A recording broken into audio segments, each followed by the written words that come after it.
Gary!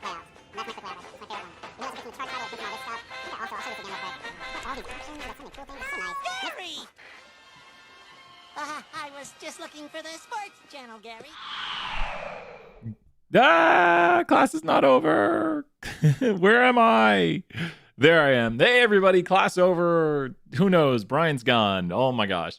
So many different things. Did a special stream yesterday with Dr. Kelly, and now we're streaming at 30 frames per second, different bit rates. Let's hope everything's smooth and working well here. I should run this. Hi, they say. Can we do assignment park question, amusement park question? You bet. Let's jump into it here. We'll take some notes. Good to see you here. And let's take a note. Stat 201, Chapter 10, Amusement Park. You bet. Amusement Park question. I see a second one here. Can you go over the consumer and organization estimates question? What can you go to a little more detail, Cassandra? The Chapter 12. It's consumer organization estimates. That might be enough. Consumer organization estimates. Cool. Okay, let me go off top chat, live chat. Good to see everyone. How's everyone doing this afternoon? Let's throw out some points. Oh my gosh. I need more coffee. We're all out of coffee today. Coffee gone. I should just toss the mug over my shoulder. Don't want to do that. It's a nice mug. It's a good mug. Can't destroy the mug for comedy purposes, though. Sadly, we can't. And I think we have the audio going through.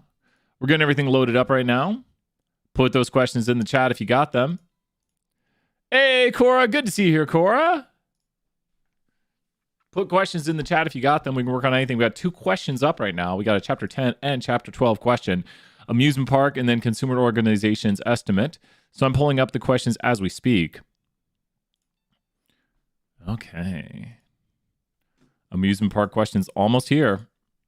And now the thing about the amusement park question, Kayla, good to see you here, Kayla. The thing about the consumer organization question, Bed Bath & Beyond is trying to tell me what's up right here. Bed Bath & Beyond. Is it a coupon? 20% off a single item. It's not bad. They know how to get you in the store. That's some analytics right there. We've got the amusement park question. Could we go over assignment 475, question number 2A? You bet. Harmonic regression. Ooh, that's some cool stuff. Tell me if the stream looks any different. Could you wear the plastic arrow on the spinner? Yeah, we'll put stat 201. We'll put that in the order. It's a fast one right there. It's a fun one. Plastic, or let's say plastic spinner question. Hey, Adam, good to see you. We got everyone here. And then BAS 475. Assignment 6, right? And then harmonic regression. Okay. The timestamp is, what time is it? 4:01. And let's head over here and do some amusement park. Here we go.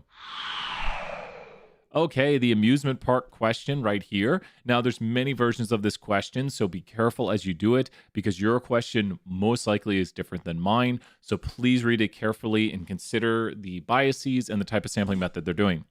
We have people who are paying a large amount to go to amusement park. Basically, you go to Six Flags, you want to know what people think about this roller coaster.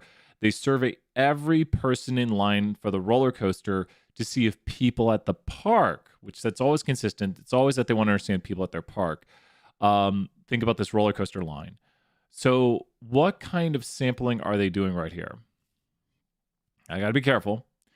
Systematic is every kth observation. There's nothing about this about kth observation right here. Ooh, some more 475. We'll do that here. We got some 475 coming up here in just a few minutes.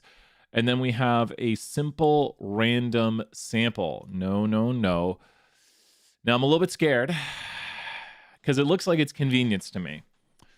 It's not a census of everyone at the park because they want to understand the park. So considering about patrons who enter the park, that's their population of interest. They want to understand patrons who go to their park. So they talk to everyone in the roller coaster line. That's kind of the easiest people to talk to. This sounds like convenience. If they serve everyone as they enter the park, that is a census. 100 points right there. That is a census. Talking to everyone as they enter the park would be a census. There would be no bias with that because you're going to get everyone's information. You're going to say, please fill out the survey about the roller coaster lines here at the park, and we'll give you, I don't know, a free drink. And everyone's like, oh, sure. Just you got 2 questions. Or you just say, hi, we have 2 questions for you. Most people aren't going to be like, I'm going to run away. And they could say, like, what do you think about the lines, the roller coasters? A little weird to do as you enter the park. You might do it as you exit the park. So just say exit or enter? Enter. I don't know if there'd be bias at that. It sounds like there'd be not bias. Check out the end. There probably is not bias. What is the sampling frame? Since they're only going to people in the line right now, you could only speak to people in the line. So it would be all willing to wait in the line. All people who are willing to wait in the line would be the sample frame. And then is the sample frame likely to be representative of the population of interest? Now, the sample frame are the people we have access to. We're only talking to the people who are in line. If people don't want to wait in line, they won't be in the line. So no, it's not likely to be representative of everyone in the park because we want to be representative of everyone in the park because that is the population of interest. We are concerned about patrons of the park, which is everybody, not just the people who are willing to wait in line. No. We're not concerned about the people who wait in line because representative of the people who wait in line would assume that waiting in line is the population. Representative of people who go to the park right there is what we're concerned about. What members of the population are omitted? Anyone who's not willing to wait in the line. So the people, the patrons who are not willing to wait in line. We should be fine here. Should be fine. 100%. We like that right there. So let's do another version. We'll do one more version of this. This was question number 4. There's my soundboard right here. Soundboard. Okay, question number 4. Where is it? Here we go. And question number 4. Let's do one more version of it. I had to reload it, so you always have to like reload these. It takes longer to reload than to like generate new ones, but it won't change the completed question for me. An amusement park is open right here. Concerned about how people who are waiting or going to the amusement park are concerned with this line. They survey every person in the line. One more try right here. One more try at the amusement park question to get a new version of it. Ow. One more try right here. One more try. PTA question. Okay. As they exit the park, here we go. So as they exit the park, so this is going to be a census. They're going to talk to everyone as they exit the park. Who is the sampling frame? It'd be all the people who are at the park. So in this instance, they're going to talk to every person as they exit the park. That's a census. A census is when you talk to everybody. Who is the sample frame? It would be everyone who's at the park. Everyone, all the patrons of the park. Is the sampling frame likely to be representative? Yes. It's likely to be representative of everyone at the park because they're going to talk to everyone at the park. What members of the population are omitted? We shouldn't have anyone omitted. No members of the population of interest are omitted right here. We should be good. This is a good question, and you're going to see many different versions of this. So you have to consider. That's why it's good to do questions like this. It's one of my favorite ones to do because there's a lot of different versions of it. We could come back and do other versions of it, but it's a good practice thing to understand what is a census, when is there going to be bias, what is a population of interest, what is the sample frame. Excellent question right here and really good practice. You know, sometimes I love a Mouth Piercing question. Sometimes I'm like, this is Mouth Piercing question. Not my favorite. This one is one of my favorites. Let's head back to the main screen. Okay, it's time for the next one. Adam, let me take your question here. Question 1A. Let me put that down. And Adam, that'll be coming up here in a little bit. We got 2 more Stats 1 questions, but keep putting those questions in the chat because we're rocking and rolling right here. There's the rock and roll music for you. We've got assignment 6. Question 1A, making a graph, something like that. Okay, so let's check that out, or we're going to check it out a little bit. The next question is consumer estimates from Chapter 12. Chapter 12, quiz or homework. Probability is a fun chapter. Oh, I like the probability. I don't think there's any question with the probability. You know, we're going to move the spinner question up because I just found that one. So let me move the spinner question up because I just found it. And then we'll do the consumer organization next. But this chapter, I love it so much because these questions are pretty easy to follow along with. So what we're going to do, let's get the thing ready for this. Here we go. We got our workbook ready. And let's go check out, timestamp this. Here we go. Let's do it. So this is one of my favorite questions because it works with a distribution of probabilities. Now, it's the rules of probability we're concerned about here. The sum of all probabilities, which is a rule, needs to add up to what? The sum of all probabilities. If I look at a distribution of probabilities, and what do I mean by a distribution of probabilities? Well, 2 seconds right here. 2 seconds. I am talking about this. What is the sum of all the probabilities in a distribution? What is the sum of all the probabilities in a distribution? If you have all the probabilities in a distribution, what would the sum of it be? So I say, like, I have a wheel, and the wheel is red. I'm talking about wheel E. Not wheel E, but wheel E. Wheel E. The sum, yeah, great job, Kayla knows right there. Great job, Kayla. The sum of all probabilities is equal to 1. So this does not equal to 1. That is just a red wheel right there. Now, you'll notice that a few of them violate that this adds up to more than 1. And this one, wheel C, is an interesting wheel. Wheel C would look like, we're drawing what these would look like. This is wheel E, and that's wheel C. Wheel C is going to be 50-50 everything. It's going to be yellow, green, blue, and red. So that's the way wheel E will look. Wheel E will be 25%, 25%, 25%, and we notice a few things right here. Now, you might say wheel B can exist, because if you add up wheel B, I don't think that adds up to 1. Usually they do one that's really weird. Oh, wait. Oh, my gosh. Wheel D can exist. What am I doing? More on that in a second. That one can't exist. These can exist. Wheel D, as I didn't look at it properly right there, wheel D would look like the following. It'd be 50% red, and then 10% and 20%. There we go. So wheel D is 50% red, and then it's 10% yellow. And then, so like drawing these out and thinking about how they would look is important. Probabilities can't be negative or above 1. You can't have over 100%. Parents told you give 110%. They were not being truthful. But these are the different wheels right here. Wheel E is 100% red wheel. Wheel D is mostly red with the remaining quadrants 10, 20% respectively. And wheel C is 25%, 25%, 25%. Wheel B has negative probabilities. Wheel A adds up to amounts greater than 1. So the wheels that can exist are C, D, and E, and that makes them proper probability distributions.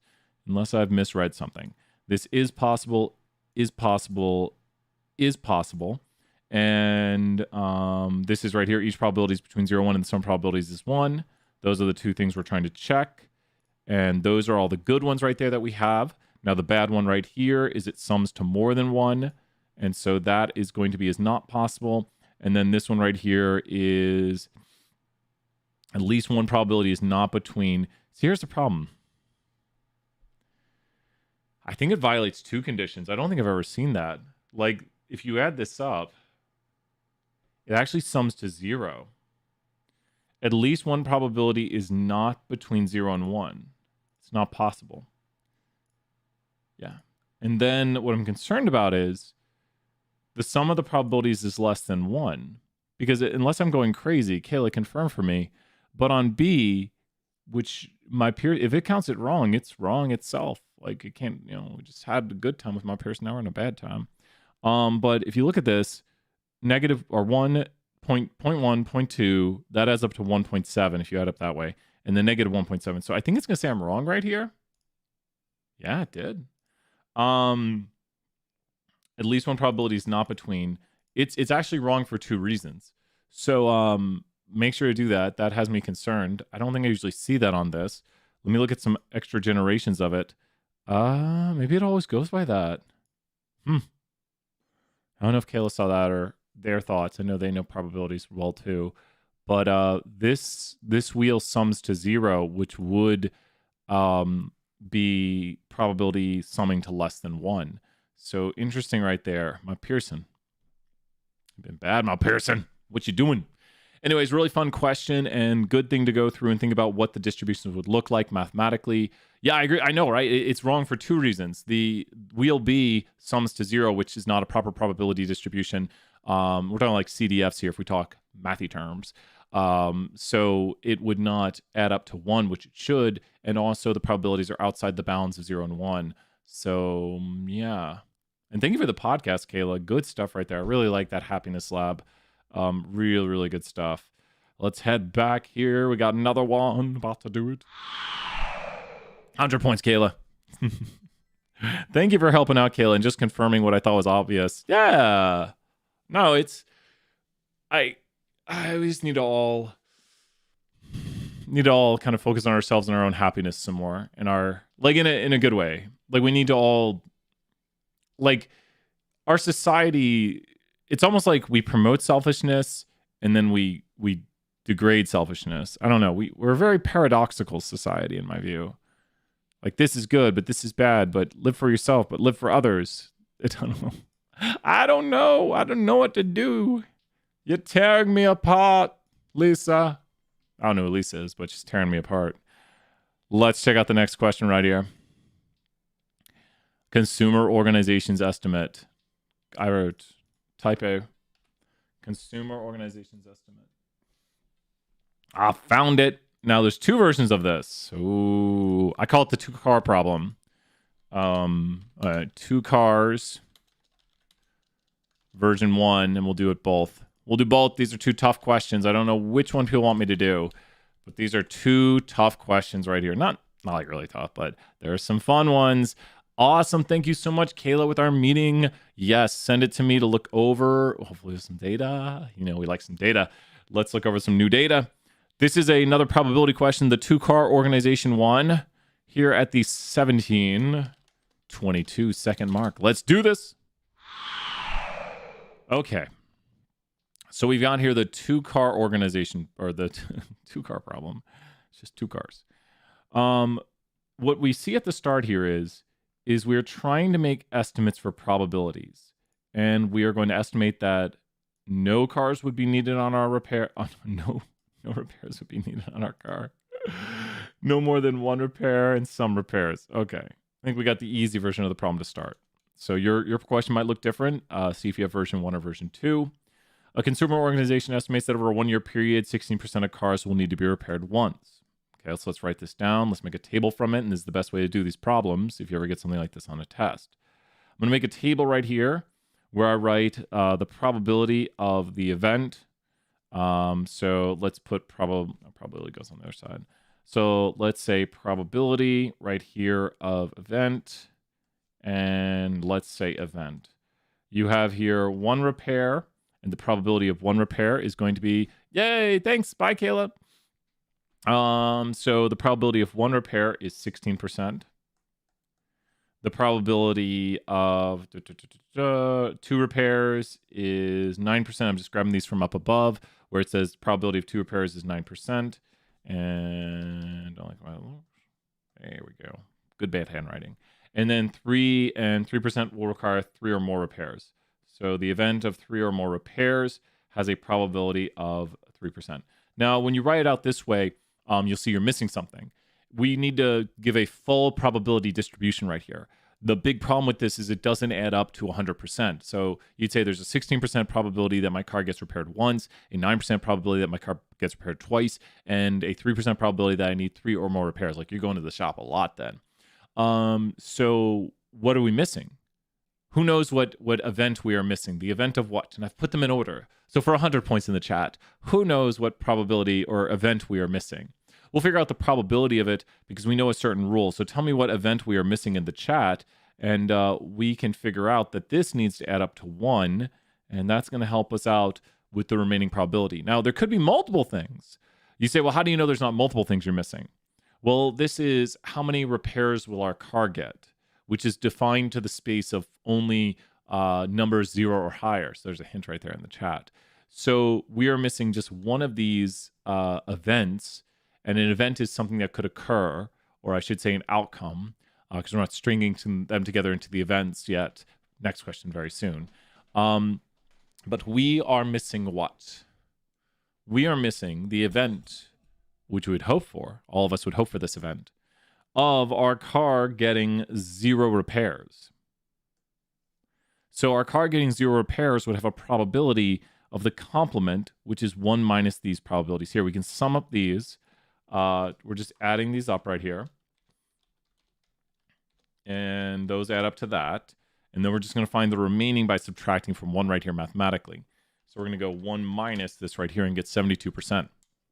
So 72% is the probability of 0 repairs. And remember, we found this via the rule that the sum of all probabilities has to equal up to 1. So if we know that one of these things must occur, and this is what it means to must occur, probability of 1 is must occur, your car will either get 0 or a set number of repairs. And then we have this probability distribution. 3 plus is defined as anything 3 or higher. So what is the probability of no repairs? Well, we just found that out. It is, and we'll highlight each one as we do it. That is this one right here. There's the probability of no repairs. No more than 1 repair. So no more than 1 repair. Like you want to see no more than 1 repair. No more than what we haven't taught. You're right, Maria. This is what we're covering tomorrow. So we're covering tomorrow. Now, if you wanted to say no more than 1 repair, what would you do right here, Maria? So I'm giving hints by highlighting this a certain way. I'm trying to make it so you can see it. What would you do to these probabilities if you wanted to do no more than 1 repair? What would you do to those probabilities right there if you say no more than 1 repair? What do you think that would be if you said no more than 1 repair? Get that exact color. That might be closer.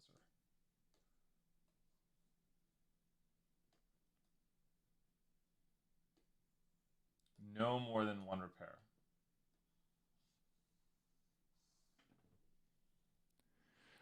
And do what with them? You're exactly right there. No more than 1 repair. I would what those probabilities. You're exactly, Maria, 100 points. What would you do to those probabilities? Because you're on the right track with that. No more than 1 repair. It's hard to read, isn't it? I think it's lighter colors are easier to read through. What would you do with those 2 probabilities? Because I think a lot of people sometimes you know what to do with it, and you're just like, oh, I would. This is like either it gets 0 repairs or 1 repair. So we would take these 2 probabilities and just add them right here. Does that make sense, Maria, right there? So we would add together the 2 probabilities because it either gets 0, exactly, Maria, yeah, we would just add them. So you would say it either gets 0 or 1 repairs. Like what's probably you get 0 or 1 repairs. And then the same thing applies for the when we do the probability of some repairs. If you think about some repairs right here, you're just going to add these up right here. So some repairs. Some repairs is going to be the same idea. We're just going to add together these right here. And it's the complement of this would be 0.28. That's just the sum of these right here. Because you either get 1, 2, or 3 plus repairs. Does that make sense, Maria? As we work through this and we found the associated probabilities, I've color-coded the answers right now with some additional things. You'd exclude exactly everything but 0. So I did 1 minus. That's the way I did it. I did everything but 0 repairs. So I did 1 minus 0 repairs. Or you could sum up these. So you could subtract that from 1 and you'd get 28% or 0.28. Or you could do you could just add these up right here and that'll add up to 28. It should, yeah, 25, 28. So there's a lot of ways to find them, and thinking about it, that's called the addition rule. I also did the complement rule. We have the complement rule, the addition rule, and the multiplication rule, and you're about to see the multiplication rule in the next problem. So let's take these answers right here. And this is a very good problem. We've got the answers to the question. What is the probability of no repairs? I really love this chapter because it's pure math. I love math. So that's 72%. Gotta make sure we did everything right. No more than 1 repair. No more than 1 repair was what? Helps to color code it. 88%. Because that was 0 or 1 repair. And then this was some repair was not getting 0 repairs. I think we did everything right. Yay! I'm always so worried I'm gonna mislook at it. So the next question, we'll do a break. The next question is the more difficult version of this question. So it has to do with the multiplication rule because it's going to talk about 2 cars next. And so let's go right here and put in 2502. Let's go over here, get the next question ready. And let's do the 2-car problem with 2 cars. Okay, so here we are on the 2-car problem. We, once again, have 2 cars, or this time we have 2 cars. And we're talking about repairs of those cars. So let's go ahead and take the problem and bring it over here and make a distribution of probabilities. Now this one is different because we actually have 2 cars this time. I keep saying 2 cars, but this is the official 2 cars problem. An organization estimates that over a 1-year period, 18% of cars will only need to be repaired once. So if you're trying to figure out what's going to happen with cars, we would draw a table right here. And in this table, we are going to put, there we go, the event of getting 1 repair has a probability of the event, that just stands for probability of the thing we're talking about, of 6%, of 18%. I looked at the next one. And I'm just taking this information from right here, right here. I saw the one that tricked me. And then this information's taken from right here. And then 3 or more repairs would be right here. And then we're just going to take this information and put it into the table by going here and saying 2 repairs has a probability of 6% and 3 plus repairs. So Maria, this is called the complement rule. What is the probability right here of 0 repairs? What is the probability? No, it's a little different. What is the probability of 0 repairs right here? Which it's not quite the first question yet, but we're drawing up for, that's where people usually get confused because this is a multi-step stage problem. So we're not even looking at these questions yet. Don't look. We're just going to figure out what's the probability of 0 repairs. We're just going to fill in our information that we know. Basically, you always want to write down everything you know and then go from there. So it's like, okay, wait, I have the probability a car gets 1 repair, 2 repairs, 3 repairs. Add all those up, subtract from 1. Let's do it. 100 points, Maria. That's a great way to do it. And remember, we're not looking at the questions yet. We're going to say add all these up. Oh my gosh. Watch this. We'll add them up for real this time. And then there we go. And so it's going to be, take this, 1 minus, boom, 73%. And then just make sure your table adds up to 1 to have a proper probability distribution, as we were talking about with the spinner problem. Now we're going to take a look at these problems right here and see what they're asking. So the problems talk about 2 cars. If you own 2 cars, what is the probability with 2 cars that neither of your cars would need repairs? So the way this works is like with coin flips. Your first car needed 0 repairs, and your second car needed 0 repairs. It might work better if I draw it out like a car. Do my best, draw a car right here. Here's a car. So your first car needed 0 repairs, and your second car needed 0 repairs.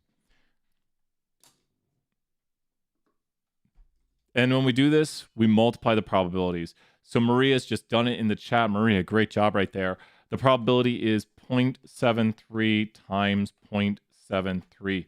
The first car did not need repairs, and the second car did not need repairs. This assumes the law of independence, or the rule of independence, which would say, and we have to assume this, that your second car and your first car would need repairs independent of each other. If your first car needs repairs, it would not influence your second car to need repairs, which is a bold assumption if we get into like the nitty-gritty of this problem.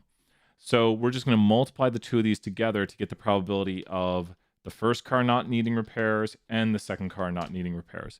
So the probability that neither car needs repair, the first did not need repairs and the second did not need repairs, is the following probability. We're just going to go ahead and put that in the problem right here. Let's go drop that in. Boom.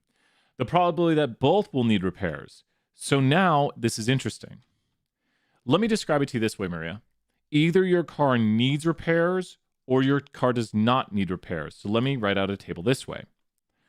We have a different table to talk about if we talk about the event no repair or yes repair. So what is the probability your car does not need repairs? So I know you're like, a second table, but I think this will help make sense of what we're doing. What's the probability of your car not needing repairs? What would be the probability of your car not needing repairs? You'll feel like you're on, you're repeating yourself. What's the probability of your car not needing repairs? So either your car does not need repairs or it needs repairs. So either your car does not need repairs or it needs repairs. You'll see where we're going with this in a second. Because I'm just like re-expressing the table. I'm like rewriting to say, well, we could write it as 2 things. Either your car gets repairs or it doesn't get repairs. So what's the probability of the car not needing repairs? A singular car, just a car. And that's all we're talking about at the moment. We're just saying, what's the probability a car will not need repairs according to this in a year? And so we'd look at our first table and say, that means it got 0 repairs. And the probability a car does not need repairs, and the probability it would need repairs in some way, is simply going to be this, which is 0.27. So that's the probability it needs repairs, which it's just the sum of all those. Like either the car gets repairs or it doesn't get repairs. Now we're not saying how many repairs. We're just saying my car got repairs this year. So 27% of the time, my car will get some repairs, like 1, 2, or 3 times it'll go to the shop. So either my car does not go to the shop 73% of the time, in a year, like not in a year, but like in 1 year, there's a 73% probability that my car will not go to the shop. And then there's a 27% probability that my car will go to the shop. So if Chelsea and I are looking at our cars, each of our cars has a 73% chance of not going to the shop and a 27% chance of going to the shop to some degree, 1, 2, or 3 plus times. So now we want to ask, what's the probability that both Chelsea's car and my car need repairs? Well, let's take a look at this. We're going to use the same technique to figure out the first car of ours, my car needed repairs, and then Chelsea's car needed repairs. Maria, do you see where this is going? If we say, what's the probability my car needs repairs and Chelsea's car needs repair? What would be the probability of that? So now we could write it this way. We could draw a little car, and we could say the first car needed repairs. So that's like a yes, it needed repairs, and the second car needed repairs. The first car needed repairs, and the second car needed repairs. So with this right here, the first car needed repairs and the second car needed repairs. We're doing the same mathematics. And make sure to try to read it as a sentence like the first car needs repairs and the second car needs repairs. Because we're saying things are happening like in a sequence almost. It doesn't have to be that they happen like one after another, but it's like, oh, this car needed repairs and the other car needed repairs. So there were both cars needing repairs. And to meet this, we have to use the law of multiplication or rule of multiplication, where we multiply the probabilities. This does assume, once again, that they are independent. I can't state that enough. When you multiply two probabilities, you're assuming that one thing occurring will not influence the change in this probability. Like my car needing repairs would not influence Chelsea's car to need repairs more. I do have philosophical problems with that, or theoretical problems, I should say, because if my car were to need repairs, we'd probably use Chelsea's car more, which could cause her car, influence it, to need more repairs. Aside from the problem maybe having a small theoretical issue, we will do the mathematics it asks of us, since there is no answer to say, I disagree with you problem. We should always disagree with problems. So we're just going to multiply together these two probabilities. It is 0.27 squared, or times itself, same thing. And we'll do this right here. Now you say, Brian, we've done so much work. This last question is going to be a doozy, right? Kind of. It's a fun one.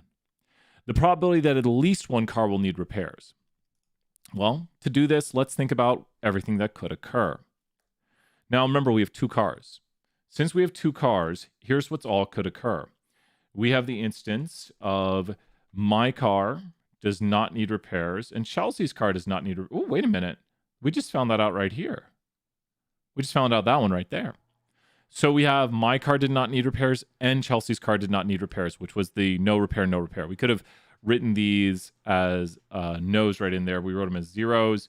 We'll just change it to no's because those have the same probability. And I'm just pointing to this right here that those have the same probabilities. So my car did not need repairs and Chelsea's car did not need repairs. Okay, that's one thing that could occur. You're just imagining Brian's car, cool this year, no repairs. Chelsea's car this year, no repairs. What else could occur? Well, other things that could occur when we think about this is maybe my car, the first car, needed repairs and Chelsea's car did not. Maybe my car did not need repairs and Chelsea's car did need repairs. Now, maybe Chelsea and my car needed repairs. The order there doesn't really matter. Both our cars needed repairs. So this is every possible thing that could occur. None of our cars needed repairs. My car needed repairs. Chelsea's car needed repair, and both our cars needed repairs. Everything that could occur. We actually have the both cars needed repairs right here. So this probability is this one right here. But I want to show you something. It's asking us for the probability that at least one car needed repairs. It wants to know this. It wants to know all of this right here. And if you think about this, we already know this. So Maria, if you're still listening, can you tell where this is going? This is everything that could occur. Like when we say everything that could occur, we're saying one of these things must occur. There's a probability of one. So when you think about it, let's go grab that first probability.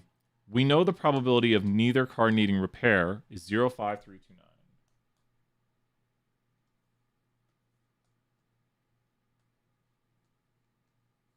That's the probability of that.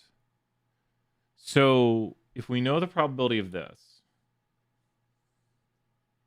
everything here, if we add together both of these, if I add together both these probabilities, what would they have to add up to?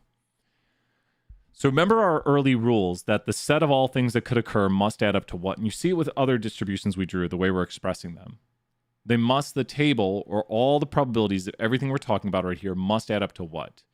Could you do yeah, we do soil samples here. We'll do that in a little bit. You got it. Let me write that down. We're doing some 475 next. And let me do stat 201. It's the chapter 10. And yep, use the chapter 10 quiz. And soil samples at the toxic waste dump. We'll do that here in a little bit, Joseph. You got it. So what would these two things add up to? Because one of these things must occur, so they have to add up to 1. So all we're doing is finding what's called the complement by doing 1 minus, and that's the other probability, because either neither of our cars need repairs or at least one gets repairs. Now, those are some of the toughest problems on the test. These are the problems people get to, and they're like, I have no idea how to do it. We'll do a lot more of these problems and practice them. There's the soda can problem, a lot of different problems. But those are the ones that people just say, I have no idea how to do it. It's a multi-stage step problem to solve. And drawing it out, writing out is going to be some of the biggest help. So try to write these things out, try to draw them out, try to write out your tables, and it's good practice. So follow along here, try to fill in the numbers without me filling them in. Don't round your answers. And we got it. Let's check out some 475, then we'll come back for some 201. Great work right there, everyone. I'll put on this chill music. Here we go. 2 seconds. Okay, gonna get some 475 loaded up right here. 475. Oh, I love it. I get all these I get a bunch of emails from random organizations. And so I'm always I'm just would you like to sell this to our students? Would you like to, no.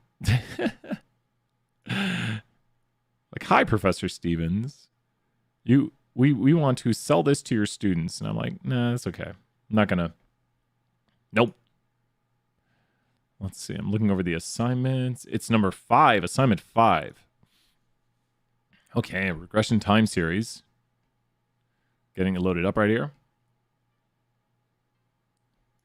And I think the first question was on 1A. Let's see right here. So 1A, setting up the visualization of it.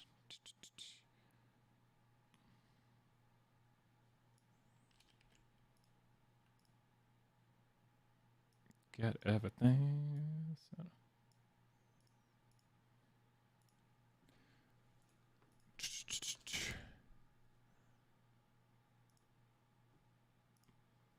Get everything ready to go. Okay. Let's see right here. 475, harmonic regression. 38, 52. Let's go. Oh, we're doing the QA first. Go in order right here. Oh my gosh. There we go. And then trying to get everything good to go. So we're now at 10. Let's do it. Let's do some graphing. Here we go. And so what we want to do right here is we want to work on a time series regression, a time series linear model. So the time series linear model, I've just a bunch of stuff in the background. Been working on a bunch of field stuff with people already. And we've got right here the Hilo right here, the Hilo helper that Adam Spanbauer helped create for us right here. This is to help get it so it knits into the document, all this good stuff right here. And we've got the electricity demand for Victoria, Australia right here. Let's go ahead and load it up. We should have FPP3 loaded up. Let's go take a look right there. There we go. Here is the demand right here. I'd even auto plot this. It doesn't say to include it, but just to kind of see what you got going on, should be able to auto plot. Auto plot, nice and neat. Here's our auto plot of it. That's some craziness right here. Pretty interesting, pretty crazy data every 30 minutes right here from 2012 to 2015. Man, look at those 2014 spikes near the start of the year. Some dips, 2013, pretty crazy. Definitely some summer pattern in there. We can see some increase during summer. Oh, that's winter time because it's reversed in Australia. So the winter time thing right here, and we could do seasonality on it and all this good stuff. But we can see what's going on. I know it's very intense, and you can really see some of the like daily and kind of summer patterns, or winter, I should say, because they are reverse seasons than us. Always got to remember that about Australia. So let's see right here. We want to extract only the 2014 data. So with extracting only the 2014 data, first off, do this in steps. We got the pipe option right here. We want to go to filter. And when we filter, we're going to select only a certain amount of data right here. So what variable are we filtering on? Let's go ahead and look at the data right here. We are filtering on time. So when we go here, we're going to filter on time, and we want to only select a certain year. I think we're selecting only January 2014. So if you look at the way it's kind of organized right here, we could probably, let's try a few ways. Okay, so I'm going to take it as the date, because we can't select that 01, because that's January 1st of that. Let's go ahead and grab it. We want to go here. It's currently, we want to take a year month out of this. There's year month in Tisbel. And we want to go to the time variable. And we want time equals to, and then we want to go here to year month. And we want to insert this. It should like it. Let's give it a shot. And it does. I think it did. Okay, let's take a look. And you know what we should do right now? Coral, what do you think we should do now that we have our data right here? I think we're good on this. Now that we have what we think we want for the first step of this, what do we do? Always do this in little bits. Little bits. What should we do now that we think we have the data we want, at least the filtered data we want? So you're always like, okay, I think I've got what I want. Like that looks kind of right. It's way smaller than the previous thing. Previous thing was 52,000 rows. This is 1,000 something rows. So what should I probably do? Make it look a little nicer there. Probably. Well, we're going to index it next. We're going to like do the re-indexing. I would go here and I'd auto plot it. And now we have this. So I'm always big on checking what I'm doing, because now you can see this is January, and we'll just assume it's the right year. That's 2012. It no longer puts the 2012 on this, but I'd say it's safe to assume we got January 2012 right here. Pretty interesting that you see there's kind of this, daily pattern within here, and then there's spikes. I don't know if that's weekends or what. Might be weekends. I don't know. It's weird how it switches, but that's pretty interesting. Next thing it wants us to do is to aggregate the data. So now we're going to turn it into daily demand. So now we need to take right here, and we are going to go, I think we need to re-index it first. So let's re-index it right here. You want to filter and index and summarize. So yeah, you want to filter, index, and summarize. Good. I added that note. And so now we want to index it, not Ubisoft it, index it. Let's go to index right here, index by Tisbel command right there. And we're going to go to date and set it equal to as date, which we should have. Where's my as date? Not the Luber date. I think a little scared on that one. Little scared. We'll find out the hard way. Time, and let's try it. We're good to go. This is good. We've got here an indicator variable. Looks like we're good right here. Everything. We've got our index working right now. Everything is good to go. And now let's, last but not least right here, start summarizing it. And summarizing is just going to put it into each daily demand right here. So let's go to summarize on it. And with summarize, we're going to take the demand, and we're going to go equal to sum of demand. And if you look right here, what we get, there's the sum of the demand for each day. Let's add in one more thing right here and go to temperature. Temperature. There we go. Temperature equals the max temperature on that day. And here we go to max temperature. And there we go. We've got a summarized table of the max temperature on that day. And if you look at the original data right here, we did have a temperature, and then we can see what's going on. We can look at the max temperature, and this is all in Celsius, and we can see the demand right here. So this has basically got it. I think we're good to go on this, and we can also now relook at our data. I think we need to go ahead and store this. I want to store it into January right here. Everything looks good. I do like to go here and do this. There we go. And there we go. Okay, cool. Let's take a look at this, make sure it created properly. And there's that. We can put it through an auto plot and see what we're getting with temperature. There's the max temperatures. Can we do the magazine? Yeah, magazine interview question. Sure. Put that here on the list. We've got magazine interview coming up here in just a little bit. Stat Tool 1, Chapter 10, Magazine Interview Question. You got it. And so, yeah, just kind of going off this. Cora, is this making sense right here? Always kind of think about what you can do and how you can look at this stuff, to look at the demand, to look at the temperature. If you have time, could you over the C school? You bet. The PTA question. Ooh, that's one of my favorites, Kyra. Akira, you got it right there. Let me put that down. We will have time. We got more than enough time. I'm doing a lot of good questions today. Chapter 10, PTA question. That makes sense. Awesome. So from here, I'm trying to think how much more I want to do, because that's a good start to this. You don't need to auto plot this stuff, but the biggest thing, and I think here's the thing that I always want people to realize, is we're trying to teach you tools and techniques in these classes, especially like the upper level classes.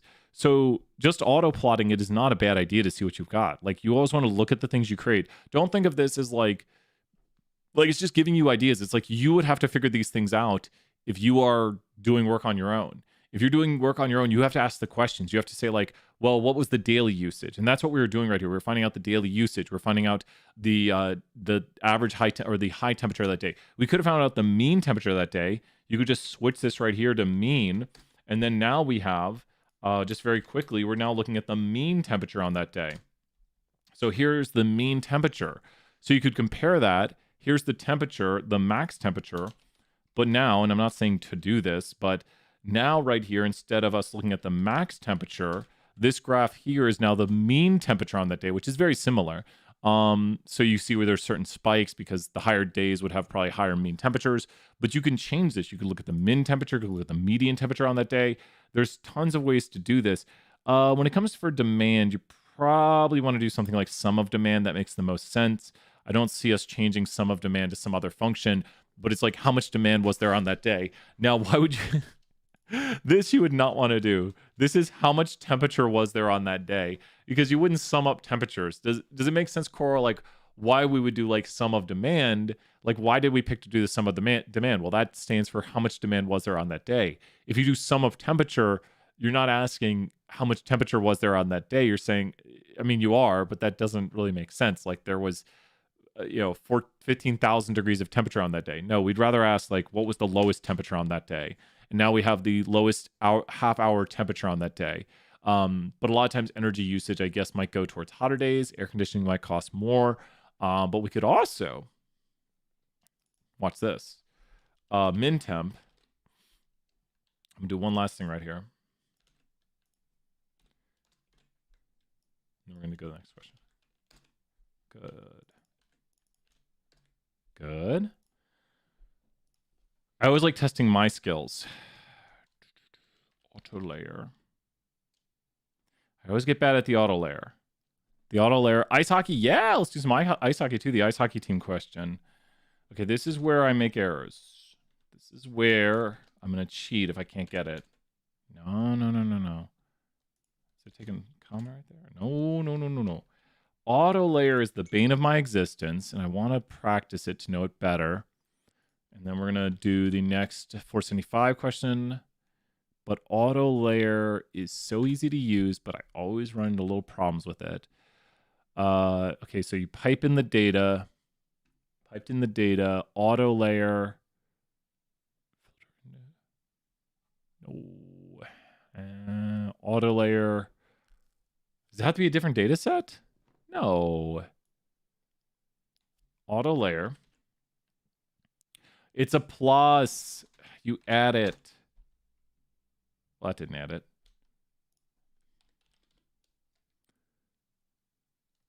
Color. Is it so close?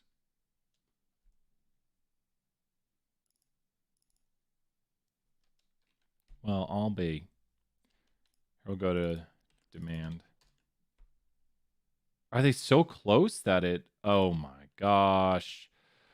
Do you see it? Do you see it? Let me see if chat sees it. Cora, do you see the issue? I'm going to take the max temperature and put this in red. Copy paste is the issue. There we go. So now we've got a graph right here of the min and the max temperature. And then one last thing, plus scale, discrete, scale, manual, discrete. Please do it. Scale, manual, discrete. Nope.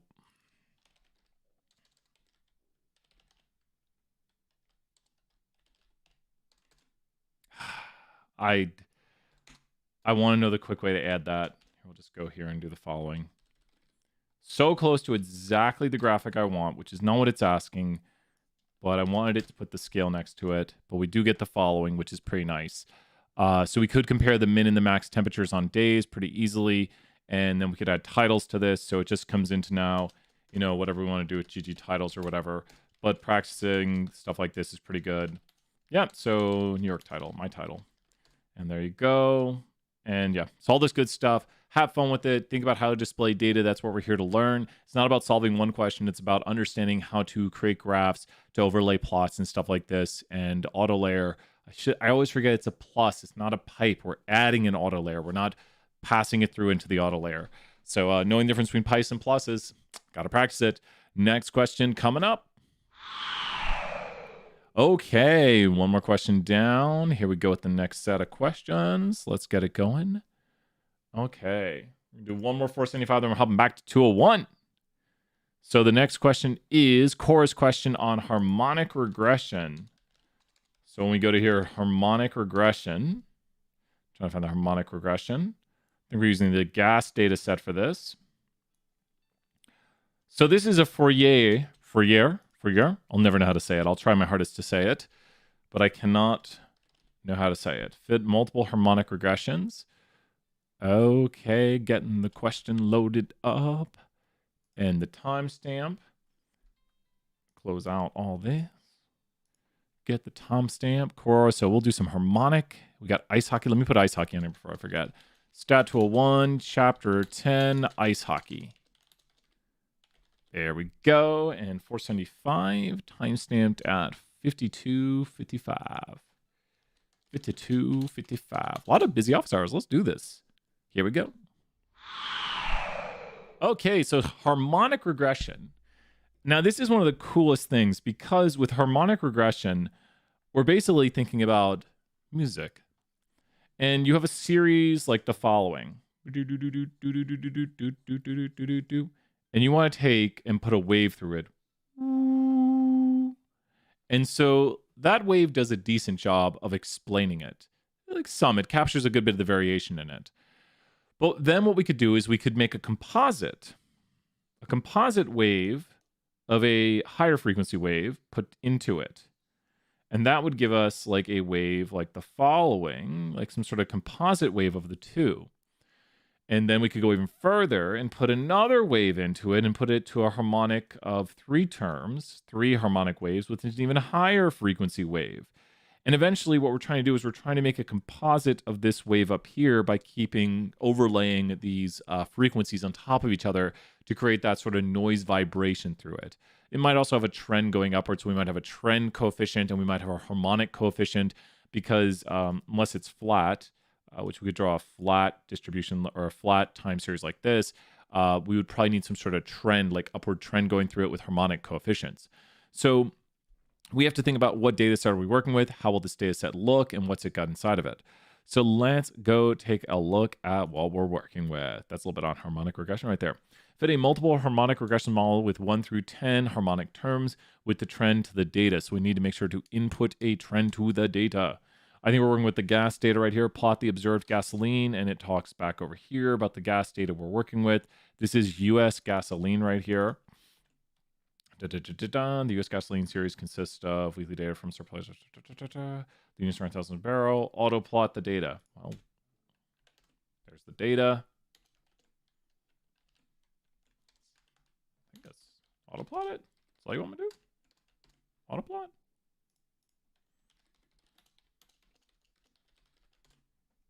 Cool. Auto plot achieved. We're good on that. So we've got the auto plot going right there. So now when we fit the harmonic regression, we'll do some cool stuff right here. So we've actually got the start of it. Now, what you have to realize is this is when we make a model from the data. We need to take our data,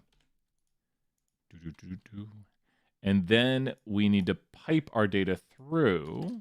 So here's our data being piped And then the data gets piped into the model. And this should be right here, right? I think so. I think that should be good. Fingers crossed. Can't find model. What? Am I going mad? I think it's... Cora, do you see it? This is why we don't type things out like this. We type MODEL. And then we see model, Fable tools. Fable is like a story you tell for the future. Hence why it's called a fable. It's like us predicting the future, telling a story of the future that might occur. Yep. Cora, 100 points right there. Lowercase model. Boom. So now we have one of our models. So with this, what I would do immediately right here is I'd think about how to plot this. So when we're working with this right here, I would start working on the plot of this. And I might actually go over to the book, double check some stuff. But we might have to. I don't think it'll auto-plot. You need a forecast tip. You need a forecast. I know that. I know that. You need a forecast. And H equals 12. Pipe through. And now we can auto-plot. It just plots the forecast. I always like double-checking how he does it in the book. Let me go grab from the book the Fourier plotted, because I want to do some of his nice plots right here. Here we go. So he's doing the report there. I don't want that. I want his actual drawings of it. What? 7.5. Well, he does it in the notes. So I'm actually going to the notes.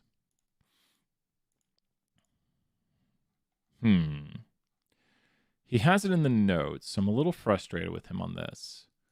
Let me go and check out the notes really quick. Oh, it's just in our class. And let me go pull up the notes because he shows how to plot it. I always run into the... We probably need to...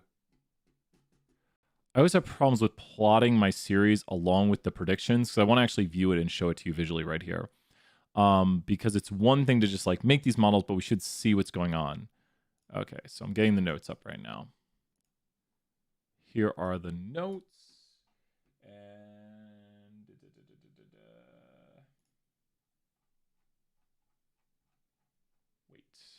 Time series, regression models. Where am I?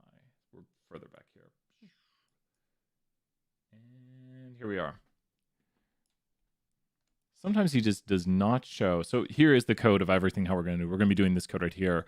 Can I ask another? Yeah, we might have enough time.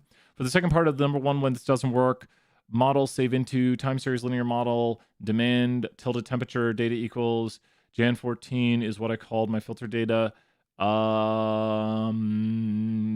Trying to see, maybe send me your code via Discord. Oh, no, you don't want to run it that way. You have to run it as a model. So the issue, do you see the way my code is right here? I see the issue right now. It has to be a model right here. So you're kind of thinking maybe some 320 formatting. I know that drives us mad sometimes. It's like it has a different format. But do you see how this is being piped through right here, Adam? Is like you will take your data, you'll pipe it through. I think you might need to add... yeah, exactly. You need to add the model around it. You could do it. I would prefer, which if it works, it works. But as Cora's saying right there, you need to have the model around it because then these are the models. And what we're doing right here is we're actually making multiple models because, and it's going to look crazy here for a second. What we can do is we can add another model and change the harmonic term pretty easily. So that's the easy thing. And now we have the confidence intervals on it, and we have two harmonic models. I'm actually going to extend this out further to 10 periods so you can actually see the waves of it. If we start increasing this, let's put it to a really high frequency now. So you can actually see it, but I want it to look better than this. It's telling me unused argument data equals. So remember, pipe your data through. Does that make sense? So try doing this format right here, Adam. Try going through the format of piping your data through. Does that make sense when I say pipe your data through? So don't use the y tilde x comma data equals. I don't know who taught you that. But don't use y tilde x comma data equals. You want to use pipe your data into it. And so use a pipe then. Have your data, pipe it into your model, and then make your time series linear model. And so this is the format, like this format right here is the same format you'll do for that other question. Is that making sense, Adam? Tell me if you're confused on anything. I'm actually going to call this K1 model and K12 model. I'll show you why in a second. K12 model. Is it mad about that? That should be. Oh, my brain's not on today. K1 equals, wrong spot, K12 equals. Okay. That should change the name of the models over there to a little more space. Adam, tell me what you're thinking, if that helps you understand what you're doing. You can see right here that the K12 model, does this make sense, Cora? That it's a composite of more waves put together. If you look at the K1 model, it is literally the composite of one wave. So the K1 model is the red model behind me right here. I do want to get this to plot with the full series, which I'm going to look at in a second to see if I can get that working. But the K1 model right here is only has one harmonic term in this. And I might not do more of it. I might kind of stop here in a second. But understanding what we're doing is the important part of this, to know what a harmonic regression is, to know what these harmonic terms are doing. Yep. And so just seeing this right here hopefully makes sense. Like the K12 model is the composite, as we were talking about that previously, of 12 harmonic waves put together, where the K1 model is just one simple, where this is like, it's like 12 different waves put together. It starts to get pretty crazy when you go to really high harmonic terms. It might even get mad at me, but no, it did it. There's a K20. So the question becomes, which you didn't call it K20, the question becomes, what point do we need to go to with these? What harmonic term? Having problems plotting it? Let me try to do that really quick right here. Let me try to get it to plot to look good. I'm going to look at where he previously goes in the book, because he gets it to plot in multiple points. I just sometimes have a small problem. I can usually get things to plot, but with the forecast, let me go to a forecast model and let me get the forecast plotted on here, because he makes some really beautiful plots. So give me a second. I'm pulling up his forecast. So we need to look where he's using the forecast. And okay, because he'll show plots that he makes, and then he won't have the code, which drives me crazy. So I want to get it so it's like auto layered on top. Wait, here's that. See, look, it's so beautiful right here. Oh, that's so cool. But there's auto plot. Okay, wait, here it is. He's saving the fit with the forecast, and then he's auto plotting right here. So I think this is literally it. And he's auto plotting the series. So we need to save our fit. So this is the fit right here. We don't want to auto plot it yet. Or no, it's not going to be that easy. It's never that easy. Let me double check this. It's never that easy. It doesn't like it. Good. It's like it can't be that easy. Fit. Okay. And then he's auto plotting. Let me look at it again. He's auto plotting like this. I already had it copy pasted. Now we're going to do a little more 201. So he's taking his fit, or that's the forecast. This is the model fit. This is the forecast from the model. You have to fit your model, and then you have to forecast your model. So this is the forecast. And then the variable of interest. See, he's using the Google. He's using Google 2015 data set. There it is. It's that simple. That's why the book is such a great resource, is that there's a lot of code to remember, a lot of things to do. And so now we actually have, I don't want to go out 120 periods on this. I'd rather go out like 4 years. And now we can change this to U.S. oil demand, or U.S. oil price by week. And there we go right there. That should be good. And we got it now, U.S. oil price by week. And we're going to make it look pretty right here. GG easy. So we always want to make our plots look good. And now we go to easy. You're welcome. That's the point. I love doing stuff like this, just some practice and trying to understand what's going on.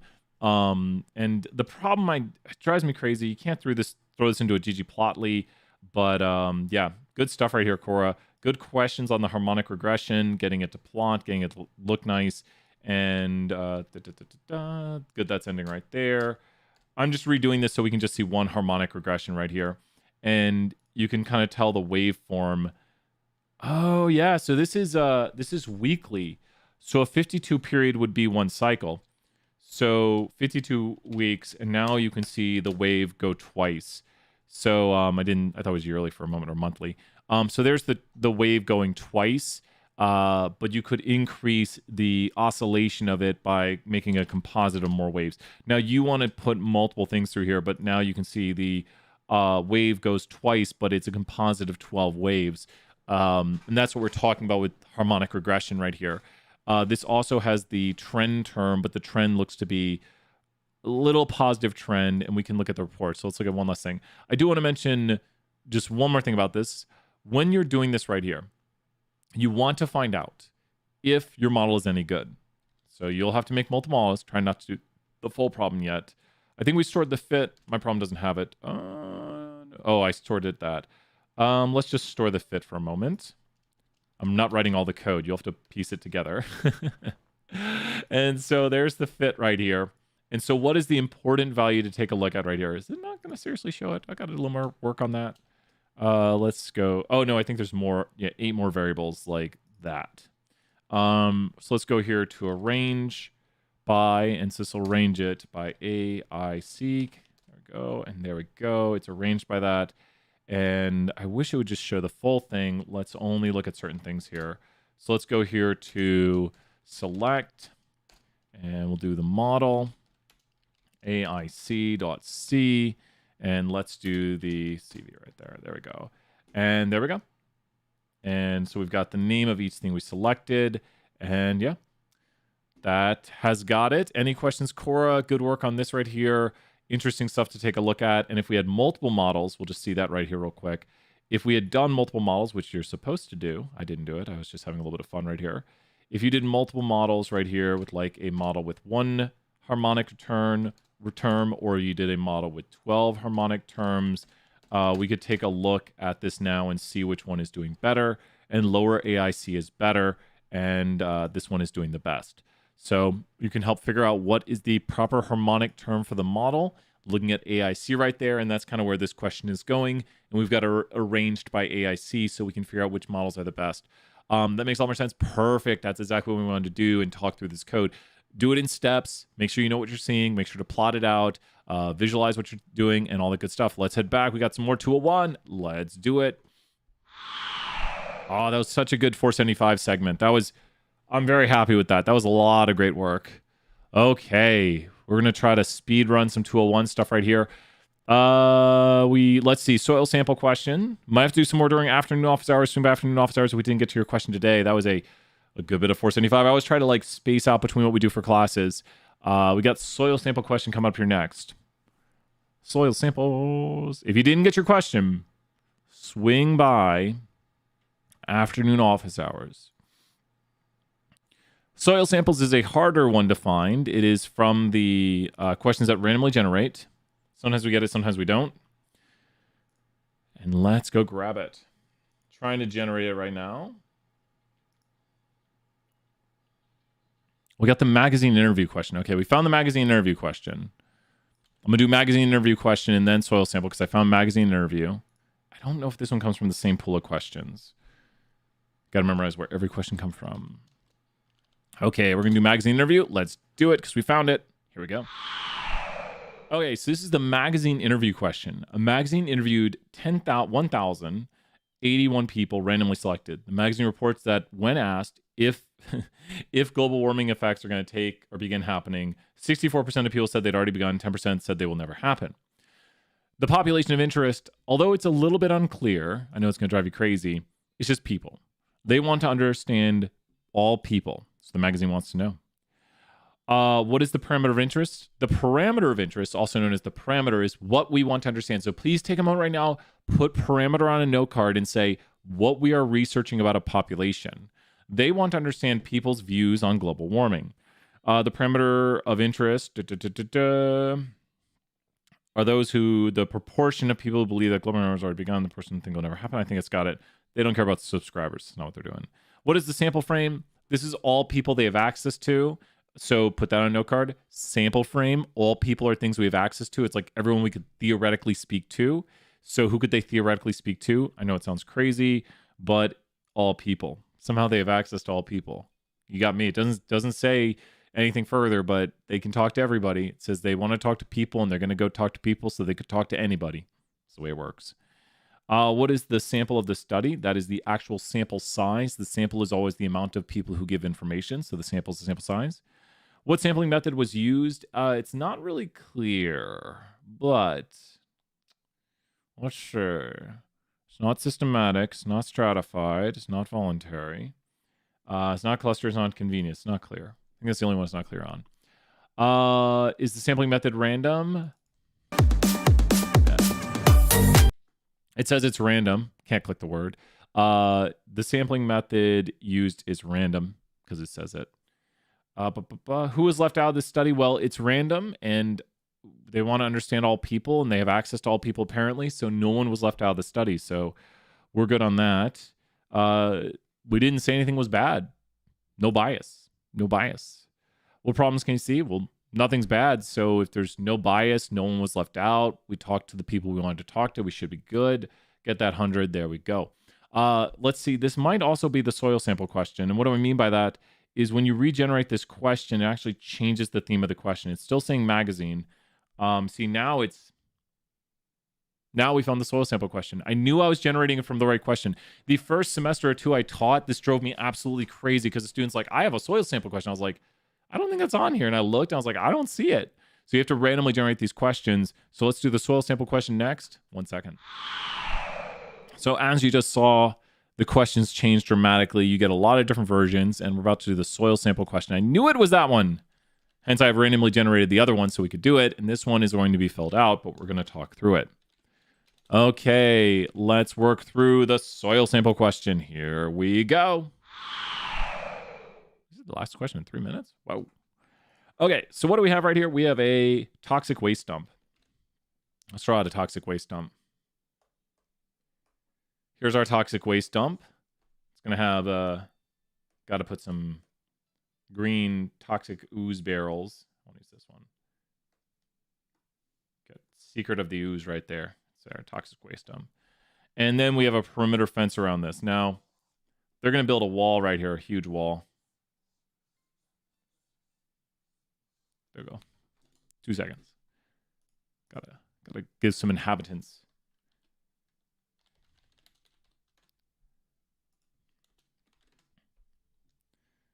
All right. I'm getting some inhabitants for our toxic waste dump. Okay. Oh. It's very important. Okay.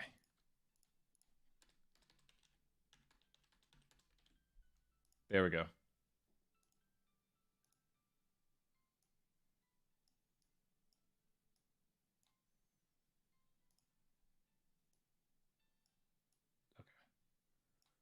There we go.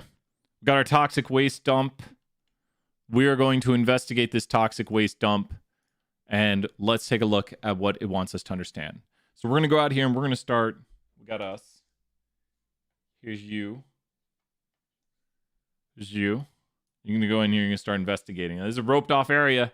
It's got a huge 20-foot wall right there. You're going to start seeing is anything weird around here. Something strange in the neighborhood. And you're going to start investigating. Start digging some holes to see if you find anything crazy. Put a hole here, hole here, hole here. So you're just investigating all the soil around the toxic waste dump to see if there's anything crazy going on. So you're just walking around. Just walking around, digging holes, checking out, see if anything's crazy. That's the toxic waste dump. Like that's a building if you can't tell. Just go with me with the drawings. And then this is a fenced off, not fenced off, but bricked off area. You can't get into it. You can't. This is a fence that we hopped. We can hop a fence. We can't get around a brick. So with this right here, we are going to investigate this area and put holes in the ground to see what we find. So let's look at the questions now that we understand theoretically what's going on. We want to understand the soil around the toxic waste dump. That's what we're doing. We're going around. We're just putting a shovel in the dirt, put it in, kick it in, pop the dirt, see what's going on. That is our population of interest. Make sure to write on your note card, the population, or sometimes called the population of interest, because it's what we want to understand, is the people or things we want to know about. The population is the thing we want to know about. Now, the what we want to know about is the parameter. So the parameter, and this one's a little bit weird. The parameter is the thing we are studying about the population. It's what do we want to know about the population? Like the population can be what we want to know about, but then what do we want to know about the population? Like some characteristic, like is there toxicity in this soil? So down here you can see the parameter is going to be the level of toxic chemicals. A lot of these sound very similar. It doesn't say anything about proportion up there. It just says, are there toxic chemicals? So we're just trying to understand, are there toxic chemicals? That's all we want to know. What is the sample frame? Now, if you notice, and the drawing really makes it clear, the sample frame would be all soil we have access to. So the sample frame is all the soil we can get to. We can't get over to this area right here. Can't meet our friends today.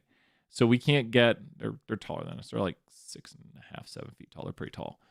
We can't get over to that area right there. So we can't test that soil in that area. So the sample frame is not all soil. It is the soil around that we have access to, the accessible soil.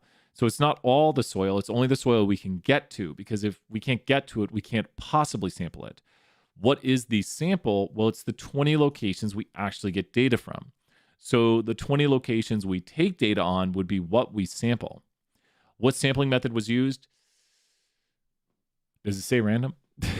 This is not clear. If the answer is not clear, that's probably good. It's probably not clear. As far as I can tell, it really doesn't say. It's not clear. It doesn't really say. It just says we're going to test chemicals. It's probably going to ask, is it random? It doesn't say. It's not clear. It is not known. It doesn't say. It doesn't say random. Just if it says random, it's random. It doesn't say random, it's not random. What was left out of this study? Now, the inaccessible soil, but it might not say that. There's nothing really left out. Just the inaccessible soil is what's left out. That could be the answer, or nothing. Like the soil. No, we're not studying other toxic waste dumps. Any toxic chemicals that not? No, we're only testing for certain toxic chemicals, and we're testing the soil. The locations near that were not. No. So this is where people might get confused. People aren't left out if we don't sample them. I know I'm talking about people right now, but when we say something is left out of a study, it's like if you go to Hodges Library and you talk to 50 students, everyone at Hodges Library is someone you could have spoken to. But you're not leaving out the students you don't speak to. They are possible students you could have spoke to. So the soil we don't choose, it wasn't left out. Something that would be left out if I think it'd be soil we don't have access to. Yeah, unclear, but probably nothing.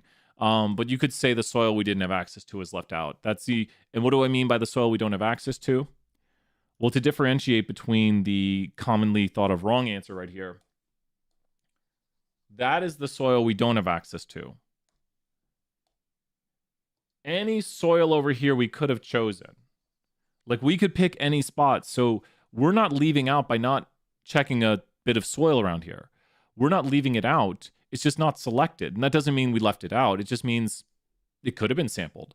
Things that would be left out would be things outside the sample frame, like that soil we don't have access to. So the question should probably answer the soil we couldn't get to, the soil we didn't have access to. What type of bias is evident? Well, since nothing was really left out, probably nothing. Really no bias going on right there. What problems can you see, if any, of generalizing this? Really no big problems, because we don't really leave anything out. So there you go. Unless something's left out or something, we're doing pretty good. But that's got it. Let's head back and do, I think we got 2 more questions. Let's do it. Speed running these questions, getting everything done. We ought to listen to that one here. Sad chill music. That's what that button's called. Okay, we got the PTA question. We have time for one version of the PTA question. Everyone's favorite, the PTA question. It's my favorite. PTA question's a really good question. It's got a lot of versions of it. So swing back by later if we don't do your version of the PTA question. But the PTA question is a tough one with multiple versions. 119.45 PTA question. Here we go. Oh my gosh, got the completed version of it. No completed version yet. Okay. This one is always the PTA question, but has a lot of different ways of doing it. We're going to do one version. Come back later if you want more versions. So the PTA wants to understand the opinions of students or parents. PTA, Parent-Teacher Association. And so they're going to get data on the parents somehow. They're going to ask the parents for their opinions at the next PTA meeting. So this right here,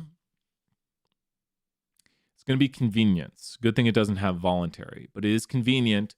Voluntary is more like putting ads in the newspaper. Hint for other versions of this question.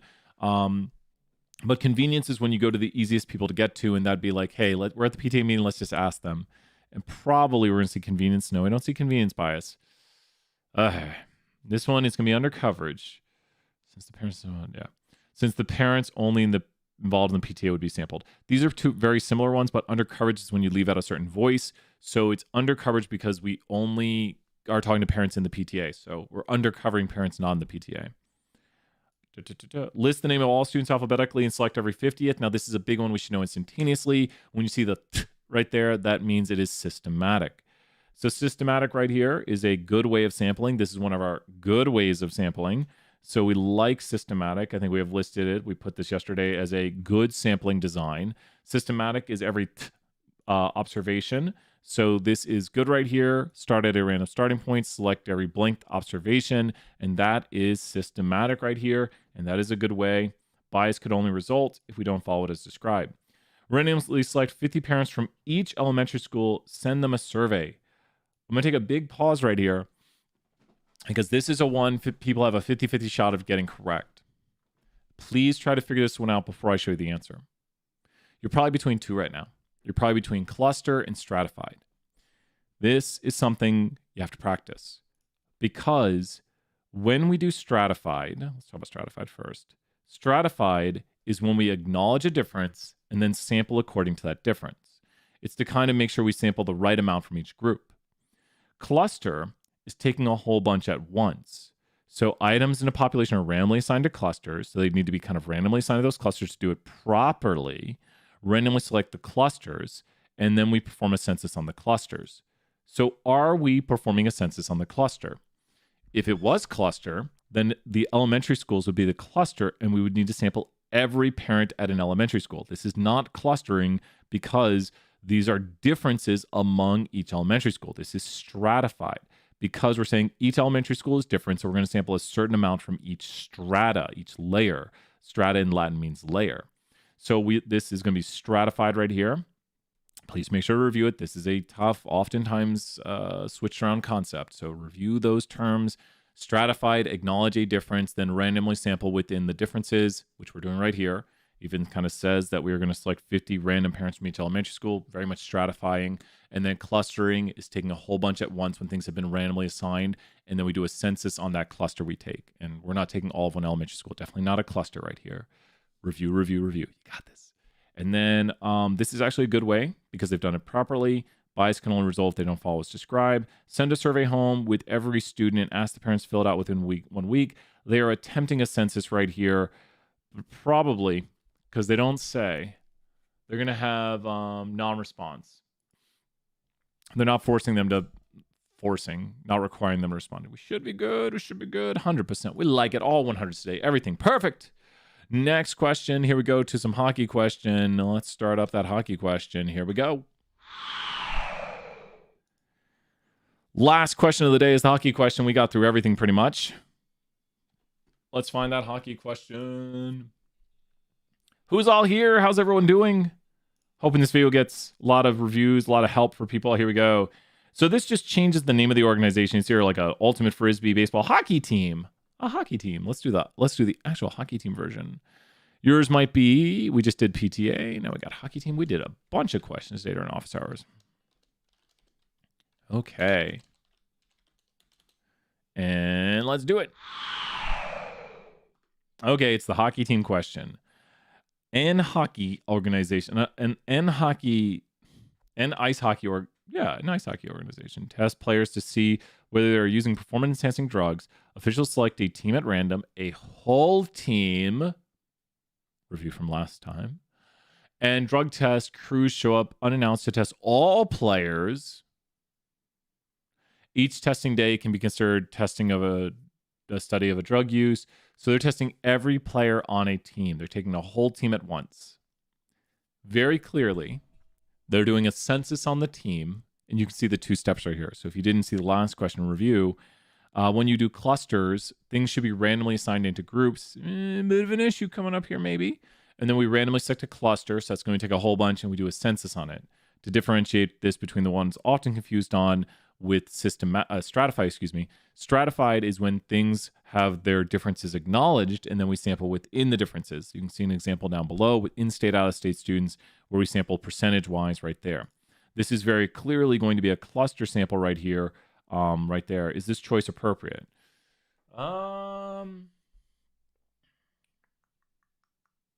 So